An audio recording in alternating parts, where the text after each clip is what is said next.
far northeast of Canada lies the sprawling territory of Nunavut, a sparsely populated area of over 2 million kilometers squared. To give you some perspective, the UK is just over 242,000 kilometers squared. The territory comprises of islands that extend to the very northern tips of the planet, and is one of the only regions in North America not accessible by highway. The inaccessibility and remoteness of Nunavut has allowed it to become the location of some of the enduring mysteries that continue to grasp our collective imagination. Today, we are traveling to northern Canada to join a generation of explorers as we search for the Northwest Passage. All right, everyone. So, hi, if you're watching on YouTube, you just saw me do a dramatic reading, which is kind of fun. And we decided to come back to YouTube after last week. So yeah, which was, if you watched that, thank you so much. If you didn't, it's okay, because it was a slight fiasco, just a little bit. We did end up recording it twice. Yeah, and then the audio corrupted at the end, and it was a learning experience. So yeah, definitely. So we're hoping we work some of those bugs out. Hopefully the camera quality is a little bit better.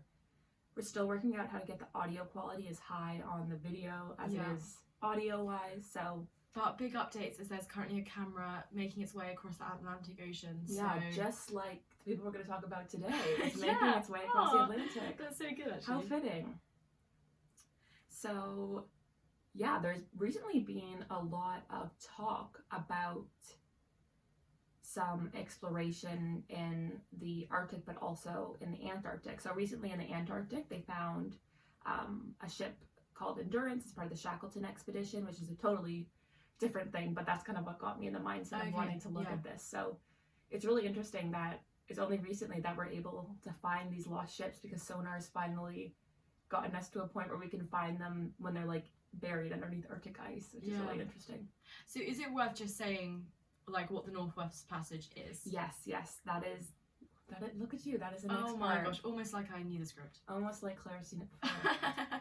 Yeah, so most of you have probably heard of the search for the Northwest Passage. It's kind of something that I feel like comes up, but just to lay down a few facts about it, the search for the Northwest Passage was motivated by a few factors, but primarily the financial and prestige implications for finding it.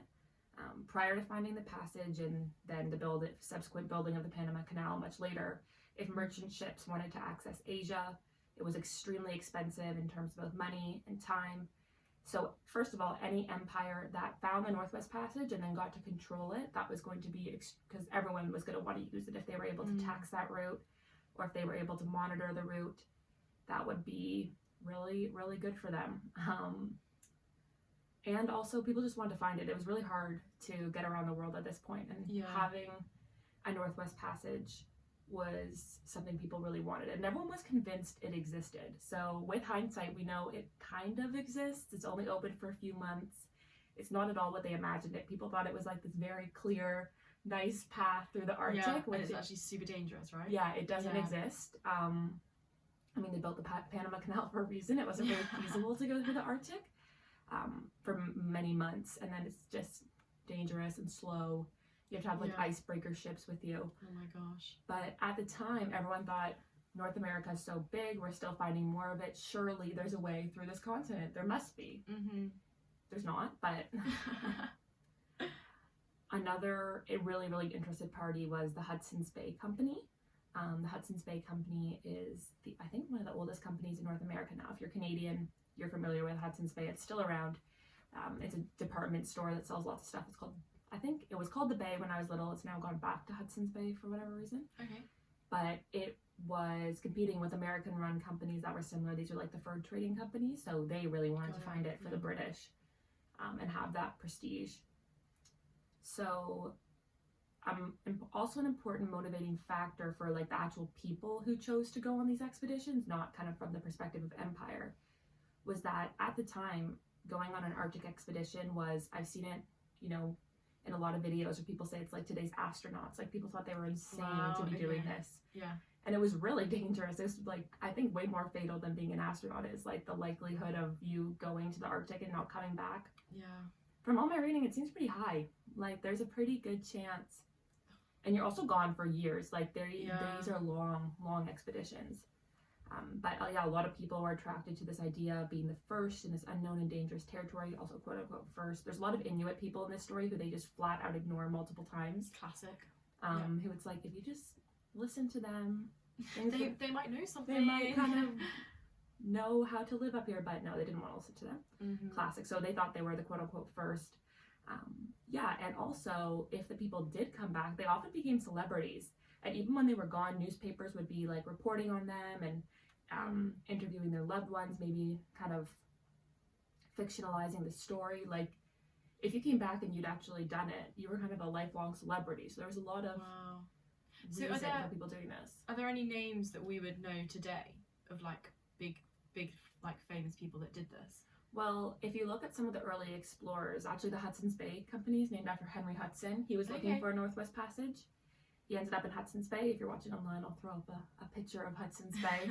You're definitely familiar. It's like the giant bay in the middle of Canada that comes from the ocean. He got stuck in there looking for a way out. There's not really a way out other than the way he came in. So it's called Hudson's Bay. Today we're talking about the Franklin expedition, which is probably one of the most famous of them all. And then there's a lot of earlier ones too. But a lot of those people, as they were looking for the Northwest Passage, just found North America instead. So yeah, the history of exploration is really, really interesting. But I wanted to focus on Arctic exploration because it's just so interesting to me. It's crazy. So, and this was in the grand scheme of things semi-recently. So today we're going to be talking about the Franklin expedition. It's probably the most famous in Arctic exploration, I'd say, just because it's a giant mystery. So I love the sound of it already. Yeah. And some basic facts: in 1845, two ships, the HMS Erebus and Terror, were sent to learn more about the Northwest Passage and how to navigate it. So at this point, there'd been some expeditions north. There were still lots of unknowns. It wasn't mapped super well or charted. They were starting to really suspect that there was probably a way through. Like they kind of clued into the fact, okay, maybe there's not some giant clear path through, but there probably is some way, which is true. And so the Franklin expedition was sent to just continue to investigate and, even if they didn't find it, to help chart the north of Canada a little bit more. At the time, a man named Sir John Barrow was captain of the Admiralty, and he'd been pushing for England to find the Northwest Passage, and many expeditions had come along and not find anything, but he had become closer and closer to, he felt they were getting closer and closer to finding it, because while he'd sent out expeditions that come back technically not finding anything, they're all going kind of farther and finding more, so he felt he was so close to it. Do you know what this is making me think of? Like the pot of gold at the end of a rainbow. Yeah, exactly. Like people searching for something that isn't there. Yeah. And so he's 82 at this point, nearing the end of his career. I can't believe he's still working, actually. Yeah. And he did not want to retire until he found it. He was like, I've put in all the work for all these other expeditions. I don't want someone to, take my place and then they get all the glory for this. So there's also a suggestion that he might have believed, there's a common belief at the time that there was an ice-free Arctic Sea around the North Pole, because some people believe that seawater couldn't melt, so therefore it must be fresh water up there, and there was like a sea, which in hindsight makes no, even when I was reading that I was like, what? Why would they think that? Wouldn't they just freeze So it's like they didn't believe that that sea ice could melt. Yeah, so they're like, there must be a freshwater sea up there, because icebergs are made of fresh water. They must be coming from somewhere, right? Right, yeah. Which kind of makes sense, but the whole making that leap to that there's a freshwater sea up there. That's so fun.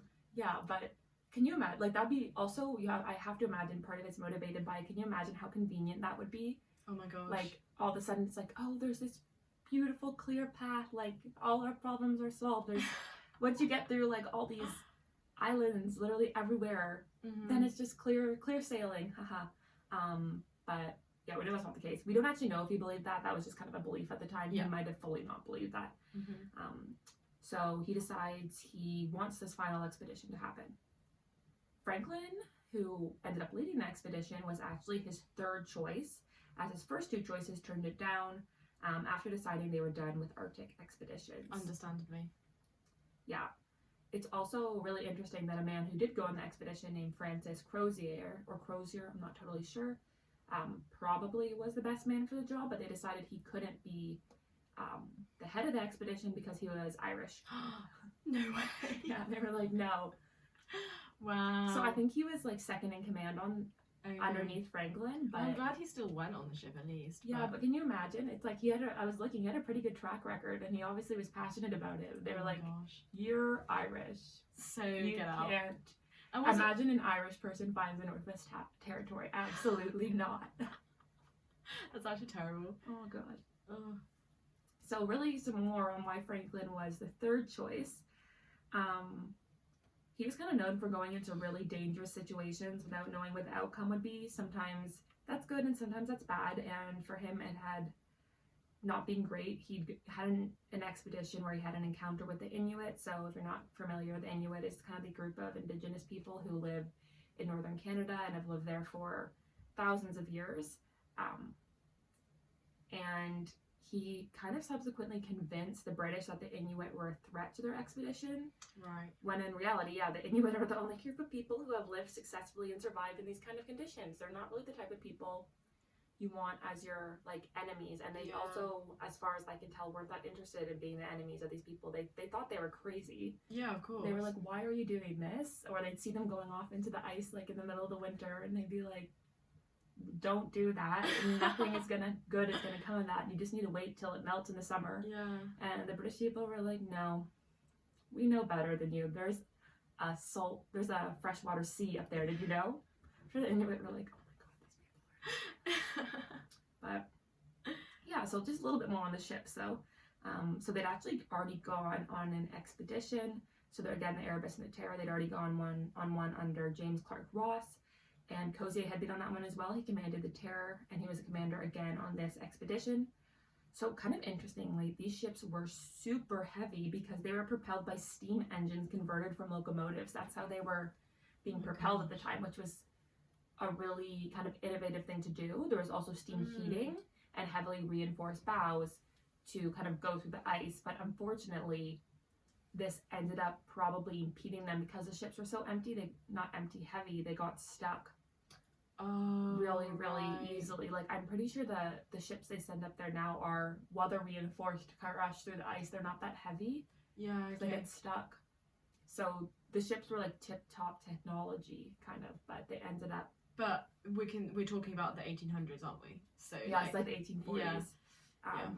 Really cool though that it had steam heating. That was apparently a super big deal because obviously you can imagine it's cold up there. Yeah. Even in the summer. There's ice, especially before like global warming really started taking hold. It was chilly, really cold, and also really ice. Like there's a lot more ice. I think, or not. I think you've all seen that was a really sad, like photos of like the polar ice pack melting. Yeah, so it's not good. So the expedition leaves on May 19th, 1845, which is, it's almost May 19th right now. Oh my gosh, yeah, I was going to say. Works out super well. When this goes out, it will be even closer to May 19th, probably. Or it might be past May 19th. Right now, it's May 17th, and I think this comes out... I don't know, in a bit. But May 19th will have passed, and I hope you celebrate it. How dare you not know about this? So we generally know about the travels across the ocean. There are other ships that saw them. But once they entered the Arctic, the last ship to see them was a whaling ship, and then that was the last time they were ever seen. Oh my god! Last time they were ever seen by white people, at least, because there's a very good chance Inuit people saw them, but people, of course, don't want to believe them. They're like, especially, I mean, we'll get into it, but a lot of people didn't really want to believe they were dead, and the Inuit were like, they are dead. They have definitely died. And people were like, you have no idea what you're talking about, like, you know. So frustrating, isn't it? Yeah, but I also think that they probably didn't want to believe that their loved ones were dead. We're going to talk about Lady Franklin a little bit in a while, who's Franklin's wife, who really, really did not want to believe that her husband had died. So yeah, we see them. The rest of it we've kind of had to piece together. This is a really interesting mystery because they actually left a note that we didn't discover till 11 years later. But as far as we can tell, they spent the first winter on Beechy Island, and their 3 men died and were buried. I mean, a lot of people died on these expeditions. There's a lot of illnesses going around. That's a lot of people in a small space. And I'm not going to put them up, but if you want to go online, you can see, like, their corpses are really well preserved because it was in the ice. Like, I won't put up the picture because it is, like, kind of creepy, but Yeah, it's like, you know, when people climb Everest, they literally have to step over dead bodies. Yeah, they're because like- they're just so preserved in the ice. yeah, so these are Oh. bodies from like the 1840s that we still are Can like still you see can see them. their faces, like their facial Yeah, expressions, they have wow. skin, it's crazy. So that's how we know that they were there, and I think they've recently started to identify who those people were based on, like one of them had a gold tooth plug and just like little elements that we knew about them. Some people have creepy jobs. Imagine doing Yeah, that. I know. Gross. Not for me. So kind of what's infamous about the story, it's called the Victory Point Note. It's found 11 years later in Crozier's, I can never say this word, like cairn? It's like this Okay. giant mound they built. Oh yeah, Cairns, like at the top of the mountain. Yes. Yeah, like- so they built one of those, yeah. Yeah. It's really the only hard evidence we have. So there's two parts of the note from a year apart. The first part is written in 1847, and it just says the boat had wintered and that all was well. The second half is things have taken a turn for the worse. They say Franklin has died on the 11th June of 1847. The total losses at that point amounted to 9 officers and 15 men, and that they had to desert the ships on the 22nd of April after being stuck in ice since September 1846. Oh my goodness. There's 105 of them left at this point. And this is found on King William Island at the time. I'll throw up a picture of King William Island, but if you want to look, see where it is. So they've had to abandon the ships. The ships are so stuck. It's also of note that they found like all these, like they brought canned food with them. First of all, there were some big problems with the cans. They kind of gave the contract to the lowest bidder, and we now know that they did like a really bad job of like canning them and tinning them. So probably some of the food went bad, which wasn't meant to. But it's really interesting. They found on King William Island and in the surrounding areas like these really like the tins. Oh wow. That they've like eaten stuff out of that are empty, that they just, I guess, like what else were they gonna do with them? They just threw them on the ice. Yeah, they're still there, Oh, and they found them. It's really cool. it must be haunting to go there. Yeah. So weird. The guest that we have coming on for this episode works. There's a Polar Research Museum here in Cambridge where we film, and they have, I think, some items from, I don't know if they have any items from the Franklin expedition, but they do have items from various Arctic exploration and That's really expeditions. cool. So it's gonna be really cool to talk to him. Yeah. And he said he's gonna like highlight some items for us, so we'll definitely tell you guys about those when we know. So that's really exciting that we have that. So meanwhile, we know all of this is going on in hindsight. Back at home, they don't know this is going on, obviously. The first 2 years, no one's really that worried. There's no way that you're going to hear from them. That's kind of expected, that they'd emerge in 2 or 3 years. Yeah. Suddenly, this is becoming less and less likely. So Jane, who was Lady Franklin at the time, she's Lord Franklin's second wife. She was becoming very worried about her husband, but she was very convinced he was still alive. So she starts really, really pushing for more expeditions to find them. She starts really pressuring the Admiralty and making kind of pleas in public that there needs to be more expeditions. So the Admiralty comes up with what they called their 3-pronged plan. So they sent 2 overland rescue parties one overland rescue party and 2 sea expeditions, One entered from the Atlantic side and one entered from the Pacific side, and they're going to look for them. Right. And it's during the Ray Richardson overland expeditions that Inuit peoples told them that they saw a band of 35 to 40 white men who had died of starvation near the mouth of the Black River. They also then showed them objects that they had that were then identified as belonging to them, like forks and knives and things like that. It's actually really interesting.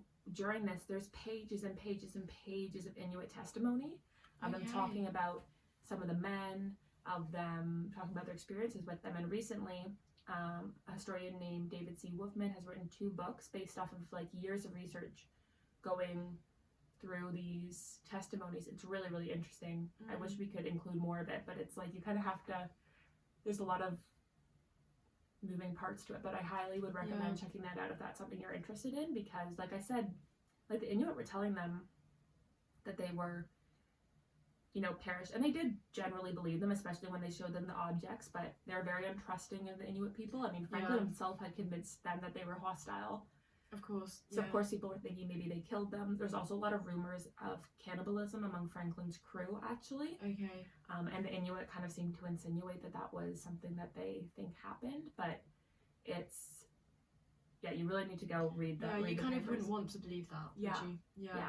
And also, this is like horrendously ignorant of me, but surely there was a language barrier there. Yeah, no, there totally would have been. Yeah. There probably would have been some Inuit people at that point who spoke English because a lot of them were involved with the Hudson's Bay Company, with trading. Okay. Yeah. By that point, they were becoming more and more reliant on British people because their like normal way of life was being slowly destroyed. So they all of a sudden they needed to be going down and trading with people a lot more and whatnot.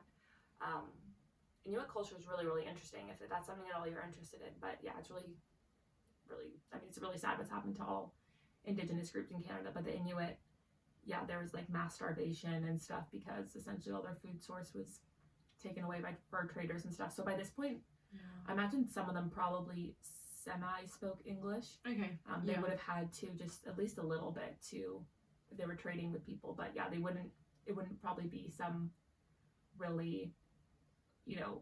It's not going to be particularly well like articulated. Yeah, and also like I feel like the Inuit probably didn't feel that bad for them. They were probably like, yeah, they're morons. We tried to warn them. Yeah, we tried to warn them. They didn't do anything, and also like they couldn't really help them at the end of the day. They, you know, there's like 50 of them. Like, what are they going to do with 50 people? Yeah. Like, you know. And also, I mean, well, depending on, obviously at this point they said there was 50, but they started out with a lot more than 50. Yeah, with that second 105, letter there was 105, but that had already been after losing some, so yeah, huge numbers of people. Yeah. Yeah. There seems to be online like some people who are like angry with the Inuits for not helping them, but it's like we don't really know what happened. Maybe they didn't want help. Yeah. I mean, it seems like some of them they found after they passed away. And also, like, yeah, the Inuit weren't up there looking for them. And also, it's so big up there. Yeah. Like, it's possible they only saw them once and then... And also, because it's so sort of, like, open and, yeah, just and like, vast. flat. Yeah. Like, you might be able to see them, but they might be so far away. Yeah. So it's kind of... Yeah, I don't think that's really fair to, to blame them. Yeah. So, Britain officially declared the crew deceased in 1854. Just, you know, almost 10 years had passed at this point. Mm-hmm. You are starting to get reports from Inuits that they're like Inuit people that they're dead, and eventually the British government's like, yeah, they probably are. Meanwhile, though, Lady Franklin does not believe this. She believes, okay, like, you know, maybe her husband did have to abandon ship, blah, blah, blah, but I want to find them. She's really feeling passionate about wanting to find them. So really interestingly, she launches an expedition by herself. It's paid for by public subscription. Wow. In 1853. So she's a really interesting person in terms of like using the media and whatnot to try and drum up attention about this and like finding her husband. And it was actually this expedition that found the note.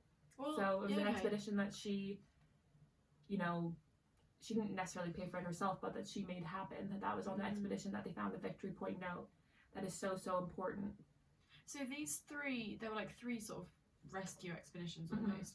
Do we know how successful or otherwise they were? Like, did they... So that first, the one that's overland is the one that takes all the testimony from the Inuit. So that's probably the most successful of them because they actually got information. Yeah. As far as I'm aware, the Atlantic and Pacific ones they didn't find them. The ships actually weren't found until 2014 and 2017, like really, really recent, like they found them. Oh my gosh. For a while, there was a rumor floating around that people had like seen them. Like there was some other expeditions that saw some like abandoned ships off in the distance, and they thought, oh, that might be them. For a long time, there was speculation it could be, but since they found the ships, they realized that that wasn't the case because they were in the wrong spot in one. They were probably just abandoned. I said that in a very strange way. Whaling ships or other ships from other expeditions, but it likely was not them just because of where they were. But before they found them, that kind of added to the mystery. Like, why was there these abandoned ships, and was it the Franklin expedition? I'd love to ask our expert as well, like when you do abandon ship, like what on earth happens at that point? Because where do you think you're going to go and what you can do? Yeah, I have to imagine that they just were like, let's go south. Because there's more and more settlement as you go south, but they're so up north, and northern Canada is so incredibly big. Yeah. It's kind of unfathomable how actually large it is. Like where I'm from one of the provinces that sits directly below Nunavut, and like I've never been to the north of the province that I'm from. It's hours and hours away. Like I've never been up there, which is crazy. Okay. And then Nunavut sits on top of it, and it's even bigger. It's massive. It's like, and they probably were walking for months, and we see them at the mouth of the Black River, and if you actually like look at how long of a distance that is, it's actually, in the grand scheme of things, not very far. You feel so bad for them. They've been walking for so long, but they just were not getting that far. So they found the ships. Have they found everyone's bodies? Like, do we know what happened to Franklin? Or they have found some buried bodies and whatnot. I mean, a lot of them they just haven't found. I mean, we have that note saying that Franklin died. On the Victory Point note, they say he died on the 11th of June. They found a lot of bodies. They haven't found them all though. There's probably some still out there somewhere. There's also rumors. This is kind of one that's just more like, oh, this is a rumor, that some of them like married Inuit women, or at least had children with them, because for a long time there'd be rumors of people seeing Inuit people with blue eyes and things like that. So people thought, oh, maybe some of the. But I think also people are really attracted to that, like, kind of myth that, like, oh yeah, they survived and they integrated and now their descendants are among the people and stuff. It doesn't quite match with the notions of, like, considering the Inuits as very hostile and just, like, ignoring them and stuff. Yeah, like, it seems a bit of a backward move. It could have been true, but also in these hundreds of pages of Inuit testimony, I feel like that would come up somewhere. Yeah. Like, oh, by the way, 2 of them made their way here and had children with some people, and here they are. Yeah. Like I feel like that might have come up, but as of 2017 now, they've both been found, so that's been really exciting for people who are interested in Arctic exploration and whatnot. And interestingly, a lot of what I was reading was saying that actually the search for the Franklin expedition was when a lot of the mapping of northern Canada happened. Like, the maps got so much more accurate from that, and it was actually around this time that they did find the Northwest Passage, which is really just this, like, it's like, like, it's not clear at all. It's not like some it's not like a motorway, is it? It's just, which is what everyone wanted, but it's not, unfortunately. So actually, at the end of the day, it was very important for Arctic exploration generally, because because quite a few people went after them, and in the meantime, they ended up charting and mapping a lot of northern Canada, which is really interesting. Amazing. Yeah.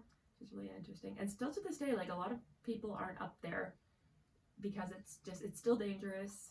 It's still not very convenient to go through that way, obviously. They built the Panama Canal for a reason. That's a much easier way to get through. I mean, it's kind of sad. I was reading that because of global warming, there might be an actual Northwest Passage one day, which is And there was also talks, like, a few years ago, I think, of Russia wanted to just, like, build it. Basically, they just wanted to go through and kind of, like, melt the ice and just make, like, a passage for themselves. Well, I think it's really interesting that up in the Arctic it's a really contested area. Like, a lot of, like, Canada claims it as Canadian waters, but a lot of other countries say it's international waters. So it still causes issues to this day that it was kind of causing for a while. Yeah. Lots of exciting things to talk about with our guests. And what's interesting about this is, obviously, we talk about, conspiracy theories, or sometimes they're not quite conspiracy theories, but this one is just more of a mystery.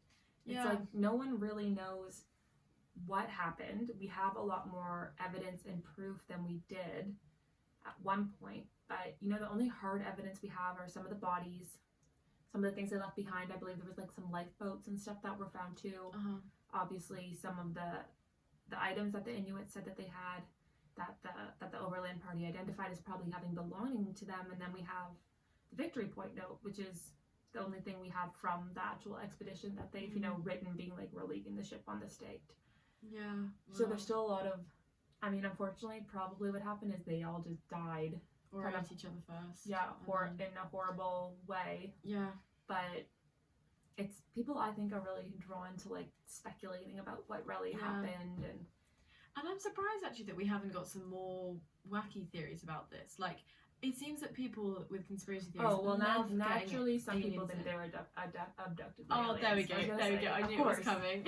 That naturally is one of them. Like, so kind of the big ones are, I mean, I think a lot of people at this point accept that they probably just did die. It's kind of hard to argue your way around that. The other popular one is that some of them survived and ended up integrating with the Inuit population, because we do have these reports of blue-eyed Inuits. Whether that's true or whether that has anything to do with the Franklin expedition at all is totally, we don't know.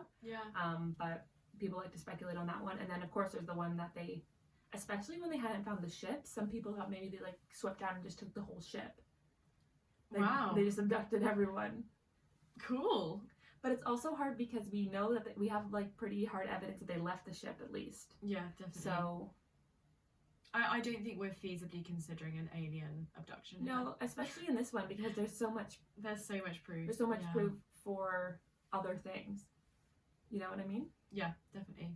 Yeah. Cool. Well, thank you so much. I really enjoyed that one, and my kind of like geography brain was definitely engaging with that. Yeah. I enjoyed that a lot. If you're listening right now, obviously you won't be able to see some of the pictures that we were mentioning, but if you're watching on YouTube, we'll throw up some pictures, of course, and maybe on our Instagram, we'll throw up some photos.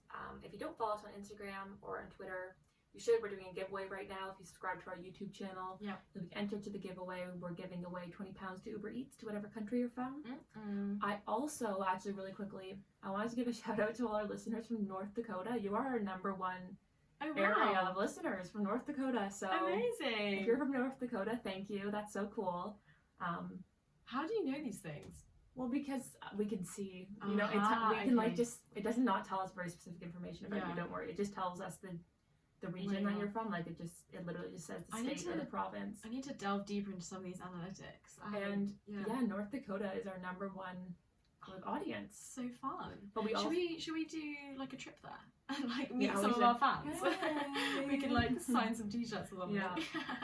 Amazing. I think and if we also have some listeners from like Peru and Sweden, I think Trinidad and Tobago, so if that's you also, that's super cool. Welcome. And to all of you as well, we appreciate all of you, not just if you're from North Dakota or Peru or Trinidad and Tobago. We appreciate all of you so much for listening and continuing to listen and support us. And giving us a reason for us to just to have fun and nerd out a little bit as exactly. well. So.